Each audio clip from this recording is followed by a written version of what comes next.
It's Matthew here with Commercial Deal Junkie, and today is Underwriting Sunday, in which I take a deal, I break it down, I underwrite it for you guys just to show you what my brain looks like as an investor.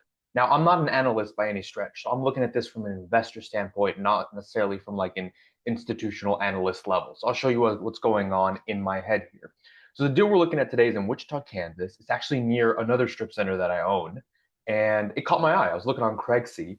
And the reason it caught my eye is the price per square foot. That's usually my best indication that the property is actually priced properly and that there might be opportunity in order to make it worth more. So they have 82% occupancy. On that 82% occupancy, they have an in-place cap rate of 8.18%. That means to me that if I'm able to fill this thing up, that means I can skyrocket that cap rate on the actual purchase price. They currently have a net operating income of about half a million. Again, 55, big piece of lot. So let's look at the property and then we'll dive into my underwriting and the numbers I put in and what I think about the deal, pass, make an offer, or what the deal is. Okay, so let's look at some of the photos here. Good corridor here. You got some of like you got the Taco Bells, you got the I think it was Starbucks around here, or am I imagining? Yeah, down the street a little bit, you got some of the bigger brands as well. So it looks like it's your classic strip center with some out parcels there that aren't included in the property. So you got this. Got some availabilities here. So these are the vacancies that bring the building down to 82%. Got some what I like to call C-class anchors. So they're like anchors, but they're not like a Kroger or a Walmart or anything like that. But they still bring people into the center, like a Habitat for Humanity and a Dollar Tree. They bring traffic in, but they're not like core anchors. Okay, I'm personally a big fan of this part of Wichita. It's like a higher income part of the real like the plaza I have is here in Westlink, and that's where you get some of those more affluent neighborhoods, but you still get some pretty good neighborhoods here. From my experience in Wichita, the more west you go, the better the neighborhoods get. So it should be like a nicer part of the town here. And also, when you're surrounded by, the Starbucks and the Dunkins and a lot of these brands, they do a lot of research in order to make sure that it's a good part of the city. Okay, so let's read their description here. High yield with going in basis, price, 54. So they're highlighting what attracted me to the plaza. Originally 121,000 square feet. Yeah, low vacancy, which is why I love the Wichita market. The average rents are 6.67 with market rents at 11.55. Now take that with a grain of salt, and I'll talk about why that is in the underwriting here in a moment. Um, so yeah, it's on a corner, average vehicle, so good vehicle traffic, which is really important for retail. Average household income 73,000, which is pretty damn good for Wichita. So let's go over the OM here, and then we'll dive into the underwriting. We're going to quickly go through it because we're going to be referring back to the OM multiple times through the underwriting process. Okay. So here we have the executive summary. You got the list price of 6.645 million, 8.18 going in cap rate with about half a million NOI. Again, 8.3, 1973 build. It's a little bit older, so I definitely budget. I'm going to budget like a healthier capex going in because I'm going to have to go and take care of this. As you can tell, the parking lot's not the best shape. The monument side, I'd really like to get with the city and see if they can let me improve that. And then we have the rent roll, and all that's gets plugged into the underwriting, as you'll see in a moment. So we're just going to scroll through the rent roll here, and we'll go over the details once we actually hit them. Now, there's a couple things I noticed when I looked at this here. Number one of the vacancies is one big box. So you have to take that into account when you're looking at lease rates. They're saying that the average lease rates in the area was 11 point whatever, 11.55.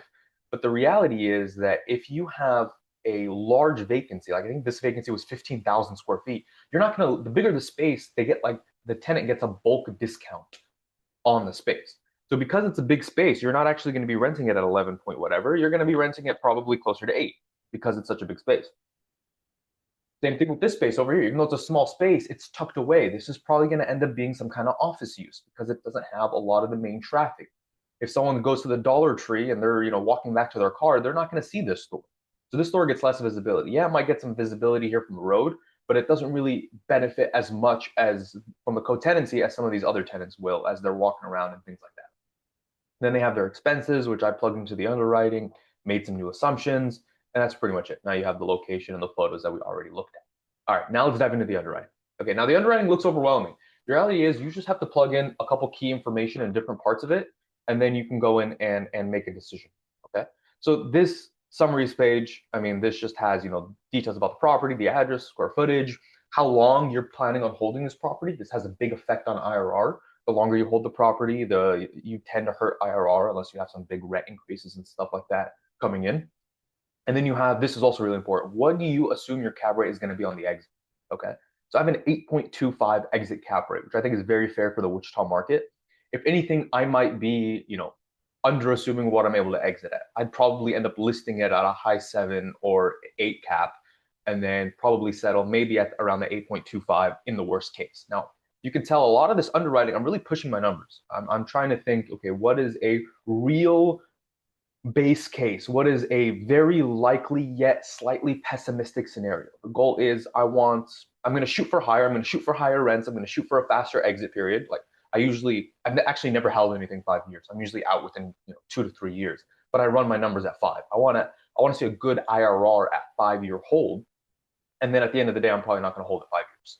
Probably going to hold it three. And then my IRR comes out super, super high. So I'm assuming an 8.2 cap rate on the exit. And then here's the purchase price. Now, I was playing with the numbers before I started it, but they're asking what, I believe it was 6.45, 6.645. So this right here is the purchase price, 6,645,000, and then we have an additional project cost. This is, and I think there's a description here. By the way, I'm using the A.CRE calculator. It's free. It's on their website. You can go ahead and download it. I'm a big fan of it. It has everything you need for value add, retail, multifamily, industrial, and they give it away to you for free, and they update them every couple of years. So you can go in and download the newest one. Big fan of their underwriting software. I'm not affiliated with them in any way, but I'm fan of their software. So this right here is your additional project cost on top of your purchase price. So for an acquisition, it includes the due diligence costs, the closing costs, and the initial CapEx deferred maintenance. For example, something like this, I'm definitely going to redo the parking lot. Maybe I'm going to have to do some roof patch work. I'm probably going to do monument sign. And then I have Gen 1 leasing commissions. So that means like these vacancies. How much am I going to spend in leasing commissions and tenant improvements to fill them up? This can be a very hard one to estimate. And this number typically changes once I get under contract and I start doing my homework on the deal, actually go out there, do the inspection report and all that. This number will change wildly. But what I like to do is just to look at the deal and go, okay, what am I going to have to do? I'm going to have to do parking lot. I have 3 vacant spaces that I'm going to have to do, assuming, with the vacant spaces that are here, I'm assuming, I'm going to spend about 6% leasing commissions to fill these up. I'm going to spend around another, let's say $7 in TI, depending on the condition of these spaces. So it could be $25 a square foot in TI, could be $3 a square foot, it could be no TI. So a lot of these, this number is going to end up changing, and it has a pretty big effect on your underwriting. So at the end of the day, you do just have to put a number in. If the building was falling apart and it was vacant, I'd make this number really, really high. If the building was in really, really great shape with no vacancies, I'd make this number lower. So this is a number that you're really going to have to spitball at the beginning when you're just underwriting in front of your computer. And then once you get the property under contract, or maybe it's close enough for you to drive out there and look at it, you can go ahead and update this number. I live in California and I buy it all around the country. So what I do is I spitball here, maybe get on the phone with the broker, ask them a bunch of questions about the property in order to narrow in an estimate on how much I'm going to spend on closing costs, renovations, and Gen 1 leasing commissions to fill up those vacant units. So those are really the big items here on this homepage. So just some details about the property. This is just for your data. This doesn't really affect the underwriting too much. The hold period, very important. Your exit cap rate, very important. And then your purchase price and how much you're going to spend on the initial stabilization, filling up the vacant units, and renovating the property after close. The next big thing you need to touch on is the rent roll. Okay. Now I grabbed all this information from here. Now this probably takes the most amount of time when you're doing underwriting. You got to fill out, what suites they are they leased or are they vacant? What's the tenant? What's the tenant label? Doesn't really mean much, but just for fill this all out. How much square footage do they have? When their lease started? When their lease expired? Have they exercised any options yet? What's the remaining term? All the details of the lease here. First thing I realized is that when you add up all the square footages of the tenant, it equals 114,000, but they advertise the building at 121,000. And even here at the bottom of the rent roll, they clearly say that the building is 114,000 square feet of rentable square footage. So the 121, maybe there's some common area or some unleasable square footage or whatever the situation is. But I notice that a lot, especially in bigger buildings where there'll be, for some reason, the square footage of the total building and the square footage of every single space combined doesn't add up. Sometimes I've actually benefited from the opposite, where they say a building is 10,000 square feet, for example, but if you add up all the square footage of the tenants for all the leases, it ends up being 10,800 square feet. So you get to benefit from that extra 800 square feet. But this one's short about 7,000 square feet. So we're only going to calculate the income on the actual square footage of all the spaces. We're not going to calculate it based on the 121 they're advertising. That's the first red flag that was triggered, was that the building isn't actually 121,000 square feet. So I answered all the details here, okay? And this takes a lot of time. Just when you hear analyst role at like these investment firms, they're spending a lot of time in here filling out these underwriting spreadsheets, making sure all the data is right, so that people can look at this and make investment decisions. But we're a really small team, so I'm as the acquisitions guy, I'm also doing the underwriting and all that. So I plugged in everything here when the lease started. And the other thing is I need to do assumptions on the vacant spaces. So this is a 15,000 square foot space. I underwrote we're going to fill it up at $6 a square foot, and we're not going to fill it up till June 2027. So right now we're in August 2023. I put the start date pretty much when we close and take ownership of the property in October, which is about right. If we put the property under contract now, it'd probably actually be like October, November-ish. So that means I'm assuming it's going to take us some time to fill up this space here at $6 a square foot. As you can see, they said, oh, average rents in this part of Wichita is $11.50 a square foot. But you're not going to lease a 15,000 square foot space at $11 a square foot. It's not going to happen. The reality is the bigger the space, the lower the price per square foot. And I did that for the 3 vacancies here, I made assumptions on what we're going to be able to rent it at and how long it's going to take us to lease. So this one I said we're going to fill up June. So it's a big space. I should probably push it out. I'm saying it's going to take us about 8 months to fill up this spot. But then if you look at the smaller spaces, this is another vacant smaller space, 2,289 square feet. I only assumed it's going to take us March, which would be about 4 or 5 months versus 8 to fill up. Smaller spaces, more available tenants. And I underwrote that we're going to fill it up at $9 a square foot. Another vacant space here. This one is 3,200 square feet. I underwrote we're going to fill it up at 9, and it's also going to take about 5 months to fill up. So for the vacant spaces, you need to assume the Gen 1, how long it's going to take you to fill up, what you're going to fill it up on a price per square foot. Okay. Now these are all the rent increases in the lease that are in the rent roll right now. And then for the vacant spaces, I just assumed a 3% for rent increases, which is what I like to do in my lease. So sign a lease, 3% rent increases that go for the term of the lease. I also have to assume how long this lease is going to last. So for bigger spaces, people tend to come in and sign bigger leases. They take longer to lease, but they come in and they sign longer leases. So I assumed a 5-year lease for the 15,000 square foot space, and I assumed three-year leases for the smaller vacant spaces. Okay, so the first critical part of the rent roll is to make sure you grab all the information from the rent roll on the OM and plug it into the underwrite. Second thing is make sure you make common sense assumptions on the vacancies. And the more experience you have, the easier it is to fill out these assumptions on the vacancy. The next thing is that's really important on this rent roll is future market rent assumptions. That's saying that if these tenants were to leave, how much are you going to spend on TI? How much are you going to spend on TI if they're renewing? In many cases, and myself included, landlords will offer a TI in order for them to renew. Go like, hey, well, your AC's out. We'll spend, 20 grand replacing your AC, but you sign a 5-year lease, a 5-year lease extension. So that underwrites some kind of budget for you to give tenants some kind of incentive to renew. How much are you going to spend on leasing commissions for a new tenant? How much free rent are you budgeting to give them? And then I also like to have something in there for free rent on renewal. If the tenant's going to renew, we'll tell them, hey, we'll give you next month free. Sign a 5 lease extension. We'll give you 1 month free, and we'll give you $10,000 to renovate your space so that you can enjoy the next 5 years. And then this one's really important too. This is market rent. So if the tenant were to leave, what are you going to try to release the space at? And as you can see, the market rent fluctuates based off the size of the space. Again, bigger spaces tend to lease for less. So if it's a really big space, I'm budgeting $6 a square foot. If it's a really small space, I'm budgeting 12.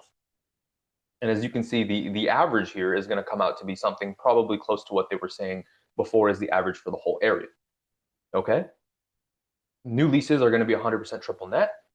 They're going to be 3% increases. So you're making assumptions for future rents. Like, And then the probability of renewal. This is also really important for underwriting.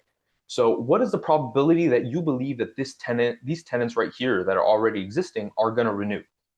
Now, I base this off what? I base this based off of how much of an increase we're doing based on what they are currently paying and what we believe market rent to be. If a tenant is paying $4 a square foot and we're taking them to 8, I'm going to put them at a 50% renewal probability. But if we're taking them from 7.75 to 8, I'm going to put them at 80% renewal probability. So based on what kind of jump we're doing in the rent, I'm going to have the renewal probability affected on that.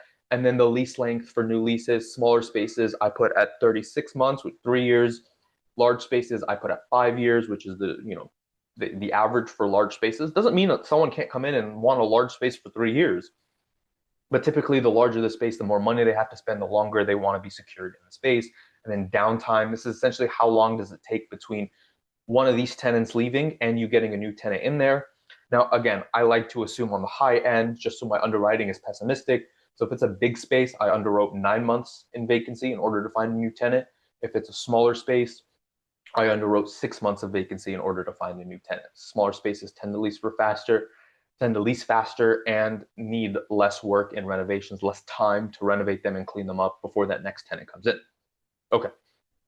Now that we have the rent roll filled out, and again, takes probably the most amount of time when you're underwriting a deal. If it's a three unit strip center, it'd be a lot easier. You'd only be filling out 3 lines, but this one has 17 units, so you got to fill out all the details for all 17 leases.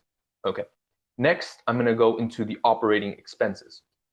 So this right here is the operating expenses of the property. Now they have operating expenses here, but you got to keep in mind that this is the current operating expenses. So the biggest two that are going to change here are going to be your real estate taxes and your insurance. Where's property insurance? So I'm typically just going to add to these. I could look up what the new property taxes will be depending on the purchase price I buy the property for. Once I'm serious about the deal, I'll reach out to my insurance broker to figure out how much we're going to pay in insurance. Management fee, we manage in-house, but we still charge a management fee to cover all the costs of having someone, drive out there quarterly, have someone, look after all the leases, do the triple net reconciliation and all that. So we still charge a management fee, and then just go over these line items and make sure none of them are absurdly low or absurdly high.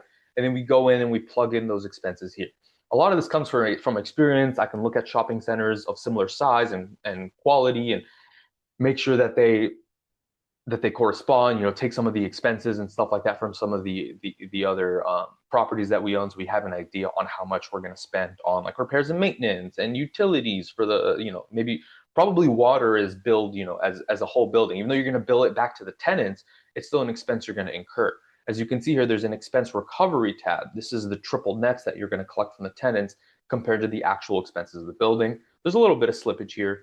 We literally have non-reimbursable capex at 12,000, so we're already budgeting 12,000 a year that we're not going to be able to collect through the triple nets. So we're going to have our triple nets are going to be a little bit higher. There's usually a little bit of slippage in these multi-tenant buildings. The more units you have, the more likely you are to have a little bit of slippage in the triple net. But it's pretty standard for this to be slightly more than your actual reconciliation. Some of the leases right now are gross. So if they're gross, as you can see, the slippage is higher at the beginning, and then as we renew the leases into triple net leases, this gap starts to shrink. And then towards the end, we only have about 50-ish thousand that's not being collected, with the majority being collected through triple nets. Okay, so once you've entered all your expenses, you also need to enter your CapEx budget. So we're assuming $25,000 a year in CapEx. These are things like a tenant leaves, so we have to change the HVAC system before the new tenant comes. That's a CapEx item. Or we need to, change the roof on one of the buildings, or change a portion of the roof. These are CapEx items now. Now, this is per year, so we might not have any major CapEx items year one, but then year two, we might have 50,000 in CapEx. So as you can see, there's also an increase on this because it's assuming, costs tend to go up year over year. So we have the CapEx goes up year over year. And then we also have a reserve. This is just a reserve for shit happens. Maybe we have a couple tenants leave, so we need to build up this reserve in order to keep the operating account of the property healthy. Now, our net operating income obviously doesn't include these CapEx items, so our operating expense is just our total revenue collected minus our expenses, and that gives us our net operating income. Again, the triple nets are here, which are weighing against these expenses here. Okay, so once you have all the numbers in there, you put in your operating expenses, you completely filled out your rent roll, you have your purchase price and your details. Now you can start looking at some of these other tabs that have put this data in and collect it. Number one, right off the bat, I'm seeing an IRR of 18% on the 5-year project total. So over the whole period, as we stabilize this thing, fill it up, clean it up, take rents to market as they expire, we're going to be at 18% IRR. Personally, this is too low for me. I want to see high 20s on my assumptions. I'm also syndicating these deals. So LPs, there's going to be a cut taken off the top because the cut taken off the top for the GPs. So I want this to be preferably in the 30s so that the investors are seeing a high 20 IRR or mid to high 20 IRR for the investors. This is a property level IRR. It looks like the average, equity multiple is going to be in the twos, which is what I like to see. I like to see mid to high twos in the equity multiple. So as is, this deal is, just as a quick underwriting, this took me about 40-ish minutes, 50 minutes to put all the details in here, enough to be able to review the deal. And we're going to go over some of these tabs and what I see, what jumps off the bat. So what I did is before I started this video, I essentially filled all of this out, and now I'm going to review it with you guys here on this video. So first we have the property cash flow. As you can see, the revenue is just ticking up year over year as we fill up vacancies, leases expire, and we take them to market. We have our property value. You can see how the property value changes year over year as we increase the value of the leases and we increase the revenue there, net operating income as a result. Property value is going up, NOI needs to be going up as well. So you can see here, you'll also have your levered cash flow. This is the cash flow you should receive after all expenses, after your financing, which reminds me, you also have to fill up debt assumptions. So I put in 75%, I put in 70% LTV on the purchase. So it's going to be a $4.6 million loan on a 7.3 all-in purchase price plus, renovations, general and leasing commissions and all that. So the total needed for the deal is 7.3 million. 4.6 of that is going to be a loan at 1% loan fees, 7% interest rate, 25-year amortization. These are just the terms that I know I can get from, constantly talking with bankers, what I got on my last deal that I bought a couple months back, and what the current term rate environment is in the retail lending world right now. So one of my favorite tabs here is the equity cash flow. This tells you exactly what's going to happen with the equity. Now I'm just doing 100% LP investors, so I'm not doing any syndications or anything like that, just for the sake of this video. So the total cash need for the deal is 2.78 million. And then year one cash flow is 123,000, 119. And then year three, I'm guessing because a lot of leases expire, year three, there's actually going to be a capital call of 18,000. And then year four, things start picking up with a $310,000 of distributable capital. And then year five has the exit with total cash return of 4.63 million. Now, don't forget 2.7 of this is capital return and the remaining being profit. So overall, looking at this deal holistically, the IRR is lower than I'd want it to be. But then what I can do here is I can play with the purchase price in order to see at what price does this meet my IRR numbers. So at 6 million, the IRR jumps to 25%. Still on the lower end of what I want to see from a property like this. Again, I want to see high 20s, preferably low 30s IRR. Everyone has their own benchmark. The other thing is that if we exit in 3 years instead of 5, you can see the IRR will go up pretty drastically. But I like to run my numbers at a 5-year exit. The reality is I'm probably going to be closer to a 3-year exit. 2 to 4 is typically where I'll end up, most being between 2 and 3. But I run my numbers on a 5-year because if I'm able to achieve 30 on a 5-year, but then I exit in 3, it'll end up being 36, 37 property level IRR. And again, that is my personal metrics. So we're seeing the equity multiple also go up to the high 2s, which is another good sign. So we're moving in the right direction. Cash on cash at 7. We're moving in the right direction, but it's not quite where I want it to be. I'm guessing at like 5.7, it's going to start meeting my my metrics. Yeah, so at 5.7, we're inching into that 30% IRR about a 3 equity multiple and about an 8 cash on cash, 8 or 9 cash on cash return, whether you're looking monthly or annually. So again, I'm probably going to be in the 5-7 range. This number also has a big effect. Let's say we only need 400,000 right off the bat in order to stabilize the vacant units, not 400,000 right off the bat in order to stabilize those vacant units. So that tells me at 400,000 and a 5.7 purchase price, it is in my buy range.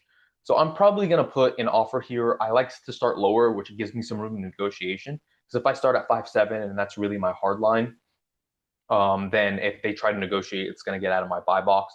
So I'll probably, write out an LOI for 5.7, but they have a list price of, what was their list price? 6.6. So I'm pretty much asking for $1 million price reduction here, which is pretty hefty. And it's only been on the market 13 days. So chances are, they might keep it on the back burner. Yeah, good chance they're just gonna counter me with something aggressive, or just we're not gonna be able to come to terms, so they're just gonna hold. And then if they can't find a buyer anywhere near this, they'll reach out to me in a couple months. Typically, how that happens. So that is the underwriting. This is how I do it as an investor. The big thing is making sure you plug everything into this rent roll, each tenant. So you fill out the spec spaces or the spaces that are vacant. You put in realistic assumptions here on how long it's going to take you to fill it up, as well as what you're going to get on rents. And then putting your operating expenses. How much is it going to cost you to operate this property once you own it? Anyway, I hope you guys enjoyed this underwriting Sunday. I'm going to be doing this, every week on Sunday. I'm going to find a deal. I'm going to run the numbers on it, and I'm going to show you guys my results. Be sure to follow along. Like, subscribe, stick around so that you can see what I'm doing as I grow my personal commercial real estate portfolio. Continue buying real estate. And then you guys can also see, every Sunday I will drop a underwriting just like this. And I'll be doing different asset classes as well. It's not just going to be retail. I'll be doing industrial, multifamily. And then I also need to learn self-storage and mobile home parks. These are assets that I'm not that familiar with that I need to continue learning about so I can start running the numbers and add them to the portfolio. Right now, we mostly have retail, but we are under contract on an industrial deal as well. Once we close on it, I'll show you guys the underwriting for that deal. Again, hope you guys enjoyed the video, and I'll catch you guys on the next one.